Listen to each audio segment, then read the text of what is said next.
ਤੇ ਚੋਈ ਸਾਹਿਬ ਇਹ ਦੱਸੋ ਇਹ ਜਿਹੜਾ ਸਾਇਲੇਜ ਹੈ ਇਹਦਾ ਜਾਨਵਰਾਂ ਨੂੰ ਕੀ ਫਾਇਦਾ ਹੁੰਦਾ ਵੇ? ਜਾਨਵਰਾਂ ਨੂੰ ਪੱਠੇ ਘੱਟ ਪਾਣੇ ਪੈਂਦੇ ਨੇ ਜੀ ਜੀ ਵੰਡੇ ਦੀ ਜ਼ਰੂਰਤ ਵੀ ਘੱਟ ਪੈਂਦੀ ਹੈ ਠੀਕ ਹੈ। ਲੇਬਰ ਦਾ ਇਹ ਜਨਾਬ ਸਾਇਲੇਜ ਜਿਹੜਾ ਨਾ ਇੱਥੇ ਕੀਤਾ ਜਾਏਗਾ ਅਨਲੋਡ।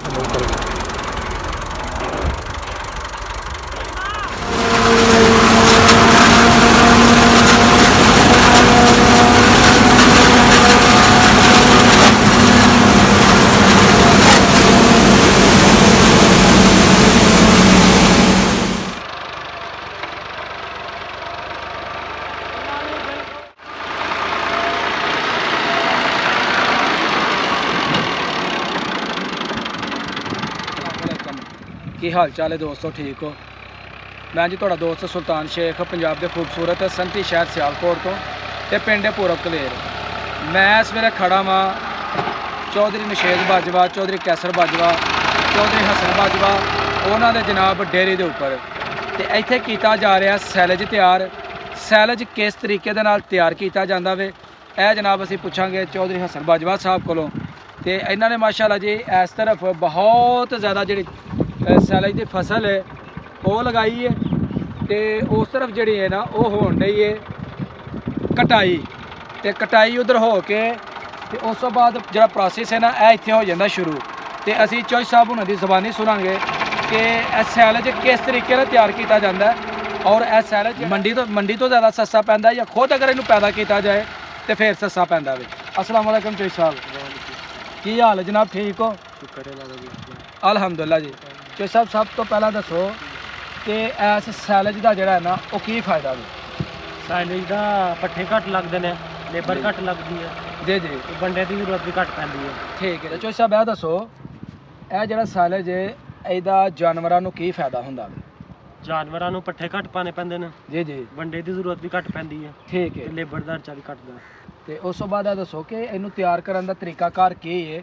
ਜਦੋਂ ਤੁਸੀਂ ਆਪਣੀ ਫਸਲ ਨੂੰ ਕੱਟਦੇ ਹੋ ਤੇ ਉੱਥੇ ਕਿਸ ਤਰੀਕੇ ਨਾਲ ਕਟਾਈ ਦੀ ਹੁੰਦੀ ਹੈ? ਮਸ਼ੀਨ ਨਾਲ ਕਟਾਈ ਹੁੰਦੀ ਹੈ, ਮਸ਼ੀਨ ਹੀ ਟਰਾਲੀ ਤੇ ਪਾਣ ਰਹੀ ਹੈ। ਠੀਕ, ਟਰਾਲੀ ਲਿਆ ਕੇ ਇੱਥੇ ਲਾਉਂਦੇ ਆ। ਤੇ ਇਹ ਜਿਹੜੀ ਕਤਰਾਈ ਜਿਹੜੀ ਹੈ ਇੱਥੇ ਲਿਆ ਕੇ ਕਰਦੇ ਹੋ ਕਿ ਮਸ਼ੀਨ ਉੱਤੇ? ਮਸ਼ੀਨ ਨਹੀਂ ਕਰਦੀ ਵੀ ਕਟਰਾਈ। ਤੇ ਇਹ ਜਿਹੜਾ ਤੁਸੀਂ ਟਰੈਕਟਰ ਉੱਤੇ ਫੇਰਨ ਦੇ ਹੋ ਇਹਦਾ ਫੇਰਨ ਦਾ ਕੀ ਫਾਇਦਾ ਵੇ? ਖੁਸ਼ ਕਰਨਾ ਇਹਨੂੰ ਖੁਸ਼ਕ ਕਰਨਾ। ਤੇ ਇਹ ਅੰਦਾਜ਼ਨ ਕਿੰਨਾ ਕੁ ਟਨ ਨੇ ਜਿਹੜਾ ਤੁਸੀਂ ਸਾਇਲੇਜ ਇੱਥੇ ਪਾਇਆ ਵੇ ਤੇ ਇਹਦੇ ਉੱਤੋਂ ਦੇ ਟਰੈਕਟਰ ਫੇਰਨ ਦੇ ਹੋ? ਇਹ ਤਕਰੀਬਨ ਸਾਡਾ ਹੋ ਜਾਣਾ 5000 ਮਨ। 5000 ਮਨ ਹੋ ਜਾਣਾ। ਤੇ ਕਿੰਨੇ ਦਿਨਾਂ ਦੇ ਵਿੱਚ ਤਿਆਰ ਹੋ ਜਾਏਗਾ, ਖੁਸ਼ਕ ਹੋ ਜਾਏਗਾ? ਇਹ ਹੁਣ 2 ਦਿਨ ਇਹਨੂੰ ਟਰੈਕਟਰ ਉੱਤੇ ਫੇਰਨਾ, ਜੀ ਜੀ, ਖੁਸ਼ਕ ਹੋ ਜਾਏਗਾ। ਉਸ ਤੋਂ ਬਾਅਦ ਇਹਨੂੰ ਕਵਰ ਕਰ ਛੱਡਣਾ ਹੈ, ਟਾਈਟ ਕਰ ਛੱਡਣਾ। ਤੇ ਟਰੈਕਟਰ ਫੇਰਨ ਦਾ ਕੀ ਫਾਇਦਾ ਹੁੰਦਾ ਇਹਦੇ 'ਚ? ਪਾਣੀ ਕੱਢਣਾ ਇਹਦੇ ਵਿੱਚ, ਖੁਸ਼ਕ ਕਰਨਾ ਹੈ, ਪਾਣੀ ਕੱਢਣਾ। ਤੇ ਜਦੋਂ ਤੁਸੀਂ ਇਹ ਸਾਇਲੇਜ ਤਿਆਰ ਕਰ ਲੋਗੇ ਤਾਂ ਕਿਆ ਇਹਨੂੰ ਜ਼ਖੀਰਾ ਕੀਤਾ ਜਾ ਸਕਦਾ? ਜੀ ਬਿਲਕੁਲ। ਕਿੰਨੀ ਦੇਰ ਵਾਸਤੇ ਇਹਨੂੰ ਜ਼ਖੀਰਾ ਕੀਤਾ ਜਾ ਸਕਦਾ? ਇਹਨੂੰ 40 ਦਿਨ ਅਸੀਂ 에ਅਰ ਟਾਈਟ ਕਰਨਾ ਜੀ ਜੀ, ਉਸ ਤੋਂ ਬਾਅਦ ਅਸੀਂ ਇਸਤੇਮਾਲ ਕਰਨਾ ਸ਼ੁਰੂ ਕਰਨਾ। ਠੀਕ ਹੈ ਜੀ। ਤੇ ਭਾਵੇਂ ਇਹਨੂੰ ਜਾਂ ਅਸੀਂ ਸਾਲ ਬਾਅਦ ਯੂਜ਼ ਕਰੀਏ, ਬਸ 에ਅਰ ਟਾਈਟ ਰਹਿਣਾ ਚਾਹੀਦਾ। ਠੀਕ ਹੈ ਜੀ। ਤੇ ਉਸ ਤੋਂ ਬਾਅਦ ਇਹ ਦੱਸੋ ਇਹ ਜਿਹੜਾ ਸਾਇਲੇਜ ਹੈ ਇਹ ਕਿਸ ਚੀਜ਼ ਦਾ ਤੁਸੀਂ ਤਿਆਰ ਕਰਦੇ ਹੋ? ਮਕਈ ਦਾ। ਮਕਈ ਦਾ ਤਿਆਰ ਕੀਤਾ ਜਾਂਦਾ। ਜਿਹੜੀ ਮਕਈ ਦੀ ਛੱਲੀ ਹੈ, ਮਕਈ ਦਾ ਟਾਂਡਾ ਹੈ, ਜੋ ਕੁਝ ਵੀ ਹੈ ਵੇ ਉਹ ਇਹਦੇ ਵਿੱਚ ਸ਼ਾਮਲ ਹੁੰਦਾ ਹੈ? ਸਾਰਾ ਕੁਝ ਇਹਦੇ ਵਿੱਚ। ਇਸ ਤੋਂ ਇਲਾਵਾ ਹੋਰ ਕੋਈ ਇਹਦੇ ਵਿੱਚ ਕੋਈ ਕੈਮੀਕਲ ਪਾਣਾ ਪੈਂਦਾ ਜਾਂ ਨਹੀਂ? ਸਿਰਫ ਨਮਕ। ਸਿਰਫ ਨਮਕ। ਉਸ ਨਮਕ ਦਾ ਕੀ ਫਾਇਦਾ ਵੇ? ਖਰਾਬ ਨਹੀਂ ਹੋਣ ਦਿੰਦਾ। ਖਰਾਬ ਨਹੀਂ ਹੋਣ ਦਿੰਦਾ। ਤੇ ਚੱਲਨੇ ਜੀ ਹੁਣ ਤੁਹਾਨੂੰ ਲੈ ਕੇ ਚੱਲਨੇ ਹੋ ਸਿਰਫ ਤੇ ਉੱਧਰ ਜਾ ਕੇ ਤੁਹਾਨੂੰ ਦੱਸਦੇ ਆ ਕਿ ਸਾਇਲੇਜ ਦੀ ਕਟਾਈ ਕਿਸ ਤਰ੍ਹਾਂ ਹੋ ਰਹੀ ਹੈ। ਤੇ ਇਸ ਤਰ੍ਹਾਂ ਜਿਹੜੀ ਇਹਨਾਂ ਗੱਡੀ ਆ ਰਹੀ ਹੈ ਤੇ ਤੁਸੀਂ ਦੇਖ ਸਕਦੇ ਹੋ ਇਹ ਵੇ ਜਨਾਬ ਸਾਇਲੇਜ ਦੀ ਭਰੀ ਹੋਈ। ਤੇ ਇਹਨੂੰ ਇੱਧਰ ਉਤਾਰਿਆ ਜਾਏਗਾ ਤੇ ਫਿਰ ਇਹਨੂੰ ਅਨਲੋਡ ਕਰਕੇ ਤੇ ਫਿਰ ਦੁਬਾਰਾ ਜਿਹੜਾ ਵੇ ਇਹਦਾ ਸਾਇਲੇਜ ਦੀ ਭਰਾਈ ਵਾਸਤੇ ਉਧਰ ਲੈ ਕੇ ਜਾਇਆ ਜਾਏਗਾ। ਇਹ ਹੁਣੇ ਜਨਾਬ ਇੱਧਰ ਆਏਗੀ। ਇਹ ਜਨਾਬ ਸਾਇਲੇਜ ਜਿਹੜਾ ਨਾ ਇੱਥੇ ਕੀਤਾ ਜਾਏਗਾ ਅਨਲੋਡ। ਤੇ ਇਹ ਟਰਾਲੀ ਜਿਹੜੀ ਹੈ ਨਾ ਸਾਇਲੇਜ ਦੀ ਇਹ ਹੋ ਗਈ ਹੈ ਇੱਥੇ ਤਿਆਰ। ਇਹ ਜਨਾਬ ਡਰਾਈਵਰ ਸਾਹਿਬ ਇਹਨੂੰ ਕਰਨਗੇ ਨੇ ਹੁਣ ਅਨਲੋਡ। ਇਹਦੇ ਲਾਕ ਵਗੈਰਾ ਜਿਹੜੇ ਨੇ ਨਾ ਉਹ ਖੋਲਣ ਦੇ ਨੇ। ਇਹ ਜਨਾਬ ਇਸ ਤਰਫ ਇਹਦੇ ਲਾਕ ਜਿਹੜੇ ਨੇ ਨਾ ਉਹ ਖੋਲ੍ਹੇ ਗਏ ਨੇ ਤੇ ਇਹਨੂੰ ਹੁਣ ਕੀਤਾ ਜਾਏਗਾ ਅਨਲੋਡ। ਇਹ ਦੇਖ ਸਕਦੇ ਹੋ ਜੀ ਫੁੱਲ ਭਰੀ ਹੋਈ ਹੈ ਟਰਾਲੇ ਜਨਾਬ ਇਹਦੇ ਨਾਲ ਸਾਇਲੇਜ ਦੇ। ਕਿਆ ਬਾਤ ਹੈ ਜੀ, ਜ਼ਬਰਦਸਤ ਜਨਾਬ। ਇਹ ਤਰੀਕਾਕਾਰ ਹੈ ਸਾਇਲੇਜ ਨੂੰ ਤਿਆਰ ਕਰਨ ਦਾ।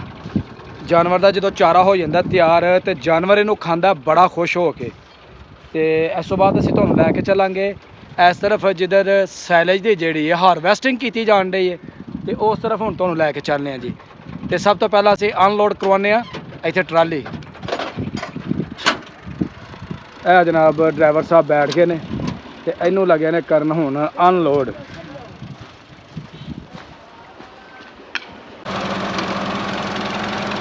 ਲਓ ਜੀ ਸੈਲਜ ਜਿਹੜਾ ਨਾ ਇਹ ਤੋਂ ਉਤਾਰਿਆ ਜਾ ਰਿਹਾ।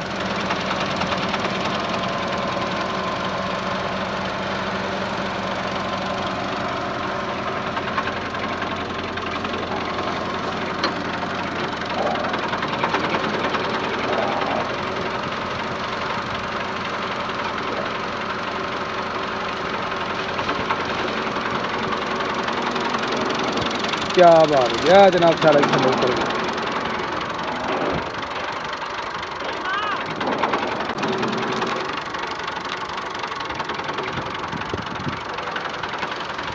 लो जी ट्राली हो गई है बिल्कुल अनलोड। यह सैलज जरा वे उतार दिता गया।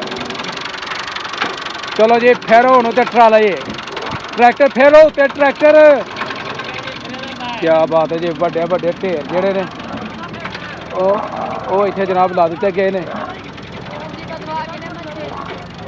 इस तरफ जोड़े ने इनू जनाब जरा ना उपर कर रहे हैं ताकि नीचे जाया जरा ना वो ना होए।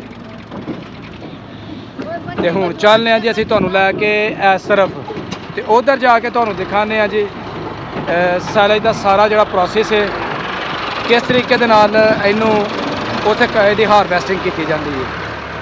तो हुण इस ट्रैक्टर के नाल इनू उपर बिल्कुल लैवल जिहड़ा ना वो कर दिता जाएगा। मेरी बैक साइड पर लगी है सैलज मशीन तो तुहानूं दसने जनाब सैलज किस तरीके दे नाल बनाते हैं और किस तरीके दे नाल हारवैसटिंग इहदी करते हैं। तो चलो जनाब चलते हैं मशीन की तरफ।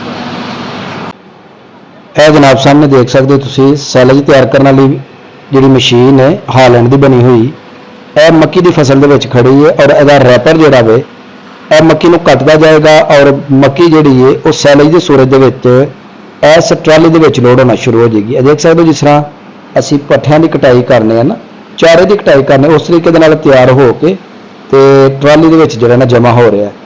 ਅੱਗੋਂ ਮੱਕੀ ਕੱਟੀ ਜਾਏਗੀ ਪਿੱਛੇ ਸੈਲਜ ਤਿਆਰ ਹੁੰਦਾ ਜਾਏਗਾ ਔਰ ਇਸ ਨੂੰ ਲਿਜਾ ਕੇ ਤੇ ਡੇਰੇ ਦੇ ਉੱਪਰ ਟਰੈਕਟਰ ਦੀ ਮਦਦ ਦੇ ਨਾਲ ਖੁਸ਼ਕ ਕਰਕੇ ਇਹਨੂੰ ਤਿਆਰ ਕੀਤਾ ਜਾਏਗਾ ਔਰ ਇਹਨੂੰ ਖਰਾਬ ਹੋਣ ਤੋਂ ਬਚਾਉਣ ਵਾਸਤੇ ਇਹਦੇ ਅੰਦਰ ਨਮਕ ਜਿਹੜਾ ਉਹ ਸ਼ਾਮਲ ਕੀਤਾ ਜਾਏਗਾ ਤਾਂ ਕਿ ਜਿੰਨੀ ਵੀ ਦੇਰ ਤੱਕ ਪਿਆ ਰਹੇ ਇਹ ਖਰਾਬ ਨਾ ਹੋਏ।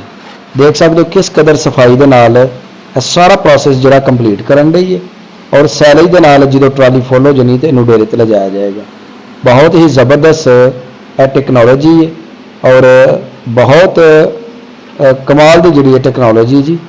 ਇਹਦੇ ਤੋਂ ਸਭ ਨੂੰ ਜਿਹੜੀ ਨਾ ਰਹਿਨਮਾਈ ਲੈਣੀ ਚਾਹੀਦੀ ਜਿਹੜੇ ਬੜੇ ਜ਼ਮੀਂਦਾਰ ਨੇ। ਤੇ ਦੇਖ ਸਕਦੇ ਹੋ ਕਿਸ ਕਦਰ ਸਫਾਈ ਦੇ ਨਾਲ ਕੰਮ ਕਰਦੀ ਜਾਂਦੀ ਜ਼ਰਾ ਵੀ ਚਾਰਾ ਜਿਹੜਾ ਉਹ ਖਰਾਬ ਨਹੀਂ ਹੋ ਰਿਹਾ। ਤੇ ਬਹੁਤ ਹੀ ਜਦੀਦ ਔਰ ਬਹੁਤ ਹੀ ਆਸਾਨ ਜਿਹੜਾ ਇਹ ਤਰੀਕਾ ਜਨਾਬ ਨੂੰ ਤਿਆਰ ਕਰਨ ਦਾ। ਦੇਖ ਸਕਦੇ ਹੋ ਜਨਾਬ ਬਲੇਡ ਦੀ ਮਦਦ ਦੇ ਨਾਲ ਕਿਸ ਕਦਰ ਜਿਹੜੀ ਨਾ ਸਫਾਈ ਕਰ ਰਹੀ ਹੈ। साड़ी अज की वीडियो हो गई है मुकम्मल। अगर वीडियो लगे चंगी तो वीडियो ने एक लाइक कर देना तो जो दोस्त मेरे चैनल पर नए ने जल्दी जल्दी मेरे चैनल को कर दो सबसक्राइब ताकि आने वाली वीडियो का नोटिफिकेशन तुम्हें बर वक्त मिलता रहे। मैनू दवो इजाज़त, हमेशा खुश रहो आबाद रहो। अल्लाह हाफिज़।